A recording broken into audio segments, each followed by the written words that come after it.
Hello everyone. आज हम discuss करने जा रहे हैं mechanism of action of DNA ligase.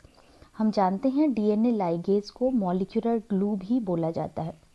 वो इसीलिए क्योंकि ये डीएनए लाइगेज दो डीएनए सेगमेंट्स को और दो डीएनए फ्रेगमेंट्स को जॉइन करने में यूज़ होता है। इन दोनों फ्रेगमेंट्स के बीच में ये फॉस्फोडाइएस्टर बॉन्ड का फॉर्मेशन कर देता है।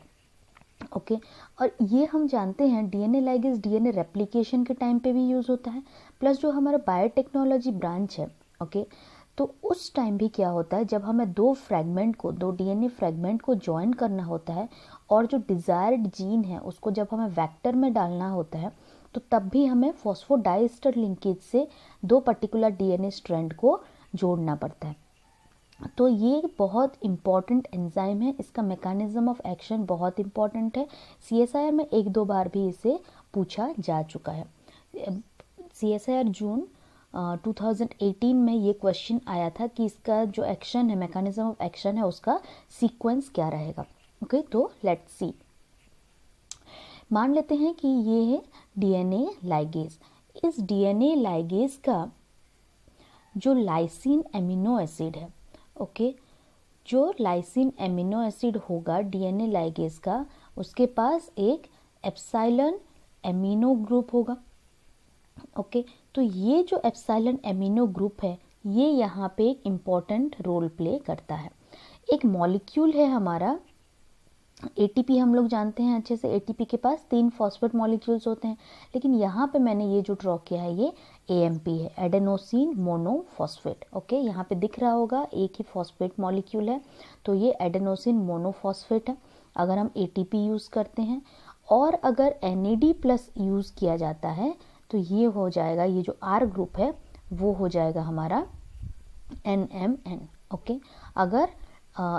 अगर हम लोग ATP यूज़ करते हैं तो यहाँ पे और 2 मॉलिक्यूल आ जाएंगे फॉस्फेट के, ये R की जगह पे, और अगर NAD+ यूज़ होता है यहाँ पे तो यहाँ पे आ जाएगा NMN।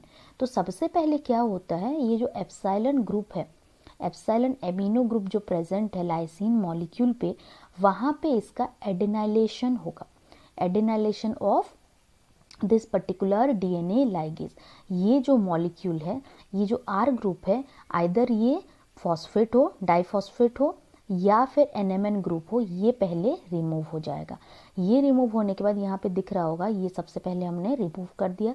उसके बाद बचा कौन सा, हमारे पास ये मॉलिक्यूल बचा है ओके AMP बच जाएगा।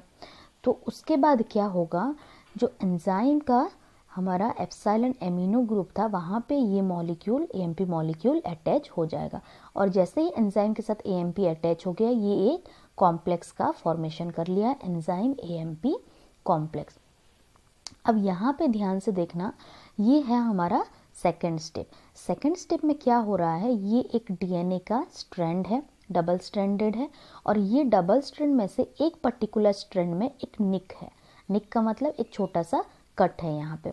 तो ये जो कट है ये कौन सा ग्रुप होगा, ये 3' होगा, तो ये इस पर्टिकुलर फ्रेगमेंट का 5' ग्रुप हो जाएगा, और ये अगर 5' है तो इस पर्टिकुलर फ्रेगमेंट का ये 3' ग्रुप हो जाएगा। ओके तो यहाँ पे क्या हो रहा है, 5' जो एंड होता है, हम जानते हैं 5' एंड में फॉस्फेट मॉलिक्यूल प्रेजेंट होता है, तो यहाँ पे 5' में ये फॉस्फेट मॉलिक्यूल प्रेजेंट होगा, और ये 3' जो इस फ्रेगमेंट का 3' एंड है तो यहाँ पे एक OH मॉलिक्यूल प्रेजेंट होगा।